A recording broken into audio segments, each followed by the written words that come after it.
So we're going to continue on today before Gemma goes to Europe to talk about investing a little bit more. Gemma, given you did just re-listen to what we spoke about last week, to refresh your memory, do you want to give us an overview of what we did talk about? If anyone has missed that, they can always go back and revisit it.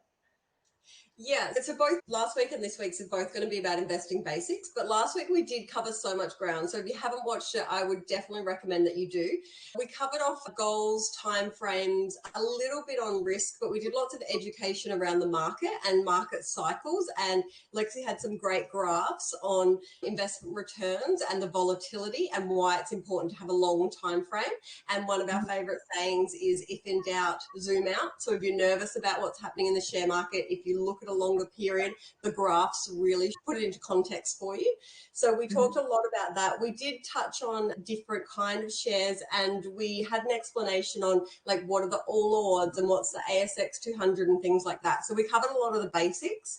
This week we'll be going through a bit more like high level, but a bit more of the detail in it, like your dividends and your yields and how you make money in those, where it was a little bit more general of the basic stuff that you probably might already know but need to know in a bit more detail. This one will be probably a little bit more into what a lot of people don't know about the investing side when they're just getting started. Yeah. So we'll start then with what we call income and growth. So this applies to all investments. A lot of people know the property version. So for property, your income is your rent and your growth is then the hopeful growth of the value of the property. So with shares, it's very similar. They're just different names and happens a bit differently. So for shares, you can get income, which is dividends. And so that is typically a regular. It might be yearly, half yearly payment of dividends, in which case you get like a cash injection, a bit like rent. And then there is the growth side of shares where the share price can go up and down. If you're invested for the long term, we're hoping for up. Anything to add to that before we move on, Gemma? No, not really. So far, so good. With things like investing your money in a high interest bank account, you do get income, interest, but you don't actually get growth in an investment like that. So that's something to keep in mind. There's pros and cons to that, of course. Like, yes, you don't get the upside of, the bank balance just going up without you adding to it or without interest being added, but you also then have some level of, security that your balance won't go down. Yes, inflation can play a part in meaning that your money's not worth as much anymore, but the actual balance, if you've got $50 in a bank account, you've got $50 in a bank account unless you take money out or there's a fee or something like that, it stays at that $50. In relation to dividends, you might hear the term dividend yield. So we can refer back to the property example to explain what a dividend yield is.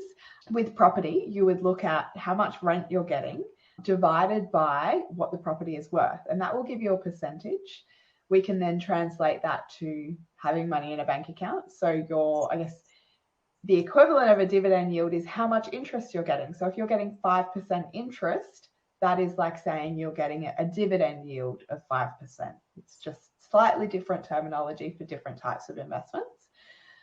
Anything to add?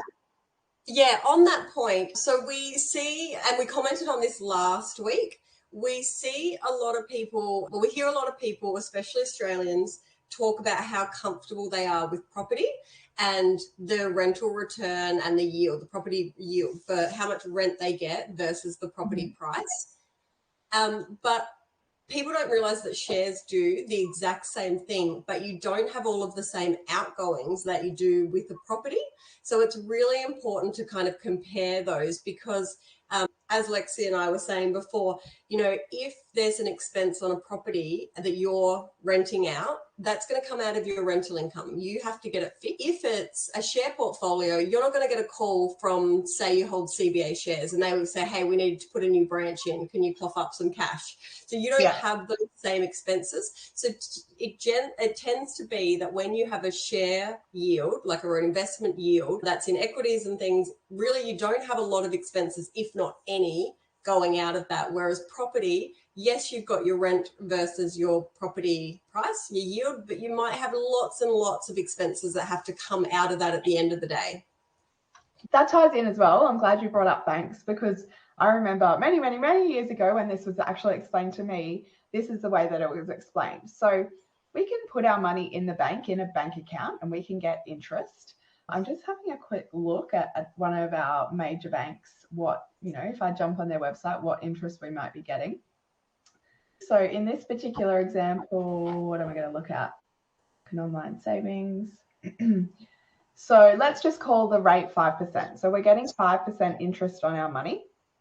If we were to instead invest our money in the bank and buy the bank shares, we wouldn't be getting an interest figure, we would be getting a dividend. And in which case, this same bank, their current dividend yield is about 4.5%. So they're similar. Let's just say they're the same. Let's say the dividend yield is 5% and the interest that you get in the bank is also 5%. So you're getting the same income from both options, but the differences lie in the growth and the risk. So as I said earlier, if you put your money in the bank, there's no potential upside for that money, that $50, as I said earlier, to grow in value apart from the interest. With the shares, there is the potential for the share price to grow. So you have an opportunity then to grow your investment. The downside of that is the downside, where the share price could also go down. So both of those scenarios, investing in the bank and putting your money in the bank, are appropriate in two different circumstances. But I find it a little bit easier to understand shares and investment basics if you can wrap your head around these types of concepts and comparison. Anything to add to that, or any questions from anyone who is currently listening? Let us know in the chat. Yeah, I think that's really important, is to have something that you can compare it to that makes it less scary, because you need, like when we compare it against scenarios that are really familiar to us, they're not that different at all. It's just a different concept. It's a different way of looking at things. Yeah. But yeah, I think it's really, really easy for people to feel comfortable with putting money in the bank because they can see it and they can see it going up. But over the long term, it just doesn't have that same growth potential. So it depends on what the goal is for that money. And if it's short-term money, then absolutely it's great to be in a bank, in a savings account. But if it's long-term money that you want, a good yield might not be better than the interest rate, but it might have that growth potential and all of those other benefits that go with it. Yeah. And many years ago, you could have even said, if you're comfortable enough putting your money in the bank, you should be comfortable enough to invest in the bank. That is a little bit different now that we have the government guarantee. So the bank goes under up to $250,000. What are your thoughts on that? Oh, what do you mean? What are my thoughts? Well, I kind of think that guarantee, and maybe I haven't looked into it enough, but I think, is it worth the paper that it's written on? Does it say how quickly you'll get your money back? Does it have any, if a bank has gone under, Australia is in a lot of trouble, right? I just can't imagine the government the next day or the next week going, right, here's your check for $250 to all these people. I just don't know if that security would help me sleep at night. It kind of means nothing to me, but I know a lot of people that's what they hang all their comfort on, knowing that guarantee is there. But how quickly will you get your money back? How often will it be paid? Will it be in installments? How quickly? I don't know. I have looked into it a fair bit, and the way that I look at it is, yes, who knows what the future holds, but the information that we do have is that there is this guarantee, and this is how it works, that if you have, let's just say, for whatever reason, you have $500,000 in the bank. I don't know why, even if you're not 100% confident with the guarantee, why you would not structure your accounts in a way where you would benefit from that in terms of the guarantee. And what I mean by that is absolutely to put money with different banks. Yeah, if it's there, absolutely utilize it.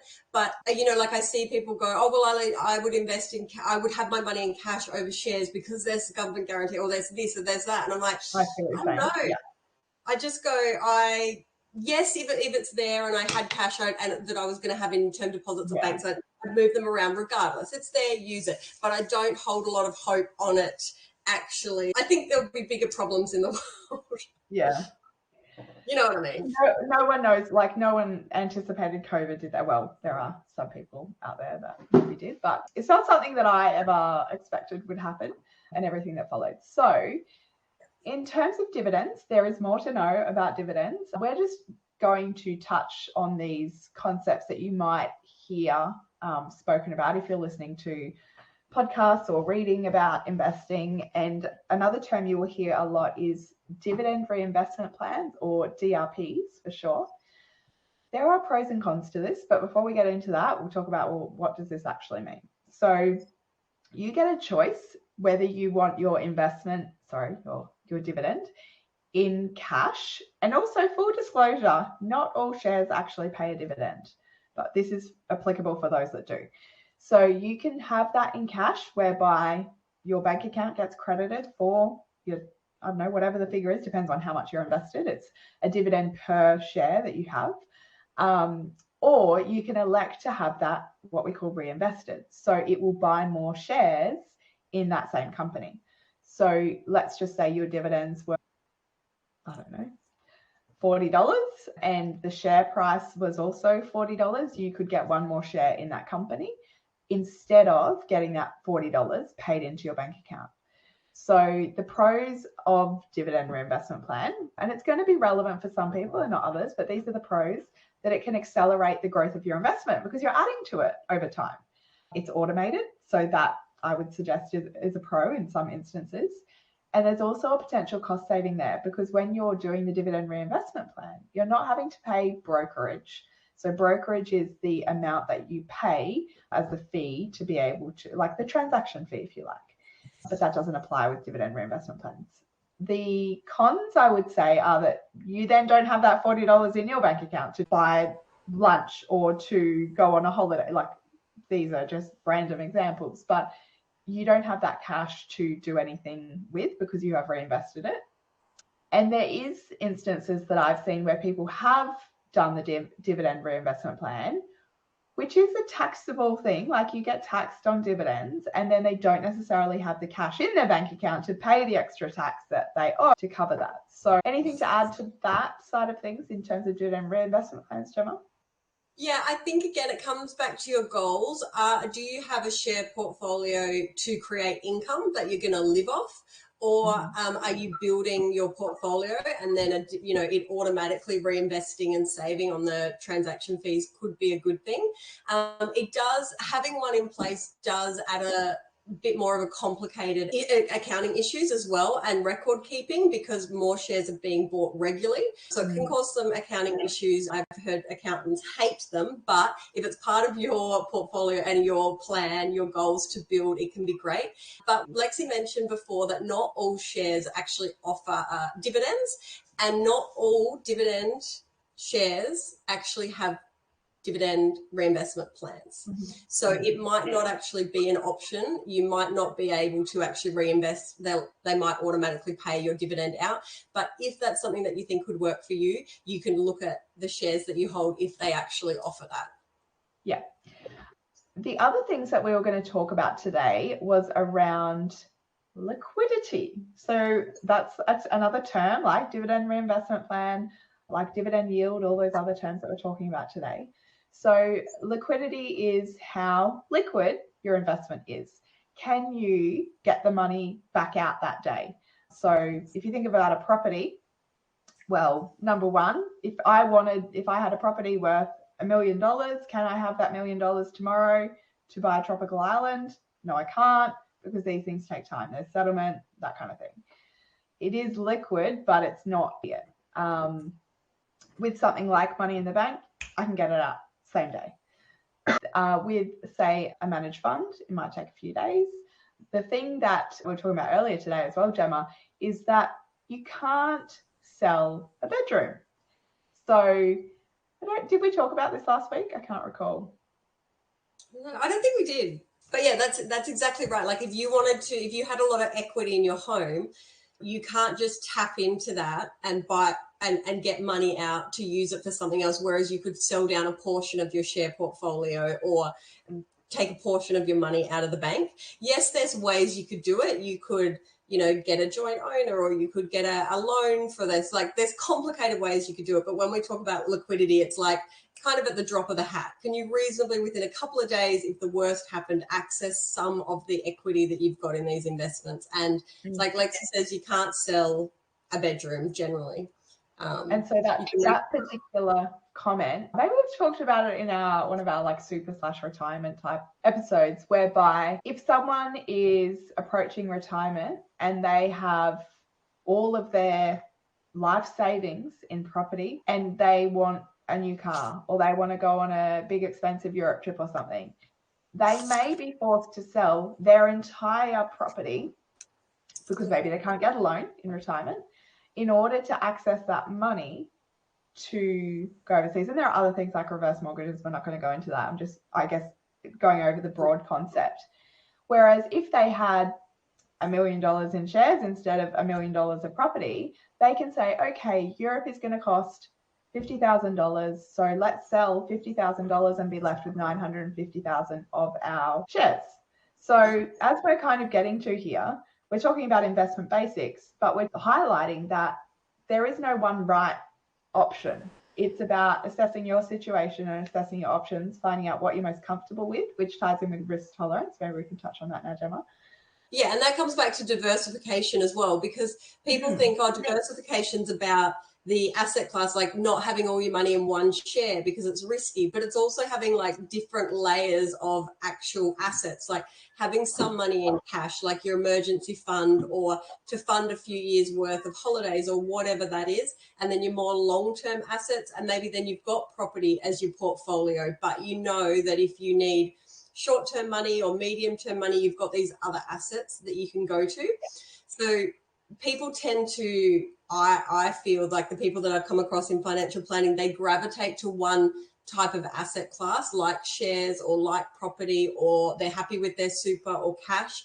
But really, you need a mix of all of these things to have a really robust financial strategy and foundation that you can, at the time, depending on what the expense or what the need is, you can decide which asset is it going to be more appropriate for you to use. And if you've diversified, maybe it's not a good time to sell your property, or maybe it's not a good time to dip into your shares. So you use cash instead. And then when it's a better time to sell your shares, you might top your cash back up. But yeah, having different asset classes that do different things and different structures is really important.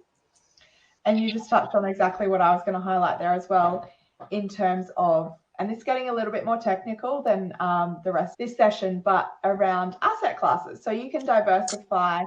You can, let's say, keep it basic. You can have shares and you can have property, but then within shares, you can have Australian shares and you can have international shares and lots of other things. But the way that I look at diversification is a little bit more like accessing the pros to, when I say pros, I mean pros and cons, accessing the pros of lots of different types of to reduce the impact of the cons as well. So as we typically say, not putting all your eggs in one basket. With risk tolerance as well, this is like the sleep at night factor. So what would you say about risk tolerance, actually? Let's start with that. Well, I would say it's got to pass the sleep at night test. But yeah, so with risk, so you can do, questionnaires and all this kind of stuff that says, your risk tolerance is medium or balanced or growth or whatever it is. And it says how much volatility you're willing to withstand, what your time frame, it takes into account all of that kind of stuff. But I think the particular asset, so whether it's superannuation or it's a share portfolio in your name or a property, that group can be quite risky if you look at it in isolation, but you always need to look at all of your assets. So if you have a cash, take that into account, like what percentage is that compared to the shares, and that's going to reduce your overall risk. But in the same vein, people don't consider that they might be taking a lot of risk with their share portfolio and their super, and then they own one house that they live in that's in one street, in one suburb, in one state. So overall, that's a really risky strategy because you're very aggressive in property, shares, So yeah, I think rather than just focusing on the diversifying in just the thing that you're focused on, whether it's your share portfolio or your property, you need to look at all of your assets together, what level of risk they hold. Would you agree? Yeah. And I guess you can break that down even further, that there are what we call speculative shares and there are blue chip shares, and they, I guess, come with their own risk level. I was talking to a client yesterday. She was just explaining what they had been talking about as a couple, and he really wants to invest in a brand new company that will be listed shortly. And it is what one would regard as a speculative investment, and it does come with higher risk and potential for high upside. But she was already, like, I didn't even have to contribute to this. She was just sharing their thoughts and saying, well, how much are we prepared to lose and walk away with? And they acknowledged that that was more of a gamble as opposed to their other regular investing that they're wanting to do. And that is the instance where people refer to investing as gambling. And we say that investing is not gambling, but when it is something like that, you know, you're kind of betting on the next big thing, and there's not a track record, a proven history, a balance sheet of that company, you know, regular income that you can see in that company, all of those kind of things. It is like gambling, but you could have a small portion of your portfolio in it, you know, in things that you're really passionate about or you're excited about or you think will be good. But yeah, make sure you diversify on things that have a solid foundation on them as well, that are more likely to just be stable and secure for your portfolio. I would even argue that it would depend on the level of analysis that's been done as well. So it might be that you're at the barbecue and Uncle John says, oh, did you hear about blah, blah? Like, you should definitely invest money. Like, you should put $5,000 in it. That is different from maybe an investment analysis, for example, looking at something and making a really calculated decision that based on what we know about this business, we're prepared to invest in it, not just that it was a hot tip. This is actually a conversation that I've had with my ex-husband like for ages. So at different points in our relationship as we were building like wealth, there's been opportunities like where he's heard of a like the next hot thing or whatever, and it'll usually be like a penny stock, right? Like it's 1 or 2 cents or whatever, and then it's doubled or tripled or whatever, and he's like, we should have bought that share, I told you we should have bought that share. And I'm like, yes, but also the amount of money we were prepared to invest in it, like the disposable income that we had at the time, yes, it doubled or tripled, but it might have been dollars to us. Yeah. You know, and in hindsight, you know, yes, you were right. It did do well, but we could have also lost, say, $500, which was a lot of money to us then. So it's all in perspective and hindsight as well. But a lot of the time, I think you need to know what your strategy is and why you're doing something. You can get distracted with all of these things that you should have, could have, would have done. But if you have, you know, your core satellite type of strategy that, you know, well, this is where our focus is, and maybe we do have a little fun with something that we're excited about, but what's our actual plan? Otherwise, there's just stuff popping up all the time that you get distracted so easily from your actual goal and focus. Yeah. And you just touched on another, I guess, investment basic that anyone listening can go away and have a better read of to understand. And that is this core and satellite approach. So, you know, your core holding might be the investments that have the track record, and then within the satellite you can have those other things that, you know, you're just interested in and you want to play around with, if you like. So that is, I think, the end of part 2 of investment basics. Let us know in the chat if you do have any questions before we go, but otherwise we'll be back in the new year.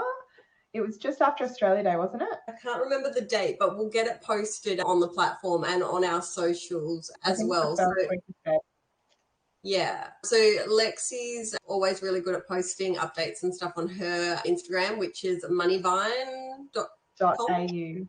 And mine is GemmaMitchell.Finance. Benito will also keep you updated with things that are coming back. But we've got all of the past recordings are on the Finito platform, so you can look back at them at any time. You can search in the search bar if there's a topic, and it'll come up with either our stuff or other creators on there. So go and check that out.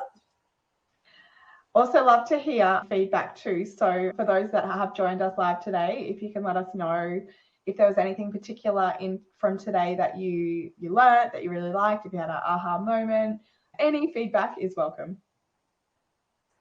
Okay, well, I'll see you soon, but I'll also see you in February. Okay, yeah, I'll see you before then. Okay, bye. Bye.